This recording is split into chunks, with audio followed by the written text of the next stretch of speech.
Hi, and welcome to the Hawaii House Republican Balanced Budget Interactive Worksheet webpage. This is the first time an interactive online budget has been available for the people of Hawaii to scrutinize state revenues and expenditures and be able to manipulate them with the click of a mouse. The worksheet is relatively easy to use, but we thought it may be helpful to give a quick walkthrough in case anyone is a little overwhelmed by all the numbers. So the first thing you're going to do is open the worksheet by clicking the budget link and clicking Open. You'll need Excel 97 or higher to run the worksheet. Once you've opened the worksheet, you'll see 5 tabs at the bottom of the screen that say Revenue Enhancers, Expenditure Cuts, HB 2200, Revenues, and Expenditures. For the purposes of giving a thorough run-through, I'm going to start with the Revenues and Expenditures tab. But these are the least interesting, so hang in there. Now before we begin, I should mention that the numbers you'll see in this worksheet are a compilation of the Governor's budget, the House's budget, and the Senate's budget. We've also added a few choices of our own.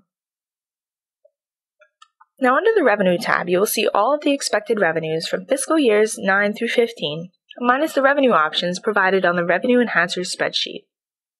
With the exception of the special fund transfer for Furlough Fridays highlighted in yellow, these revenue enhancers have general agreements, so we simply added them to the base. However, if you would like to change some of the numbers, you can do so in their respective cells, and it will influence the total number at the bottom of the page. Okay, let's move to the Expenditures tab.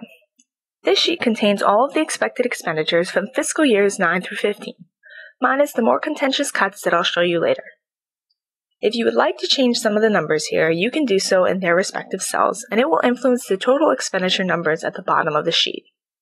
For example, if you would like to allot more or less money for ending school furloughs, you can do so in this box here. Moving to the Revenue Enhancer sheet, you will see at the bottom that the numbers from the total revenues and total expenditures are calculated with the previous year's carryovers to come up with the ending balance for each fiscal year.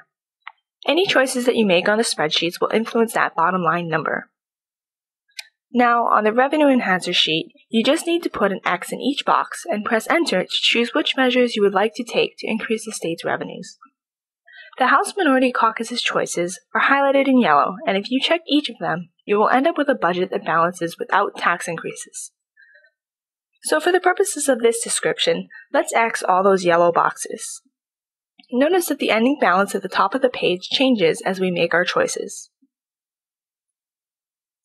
Moving on to the Expenditures Cut sheet, we'll be using the same basic principles to choose our expenditure cuts. Again, as we put X's in the boxes, note the changing ending balance above.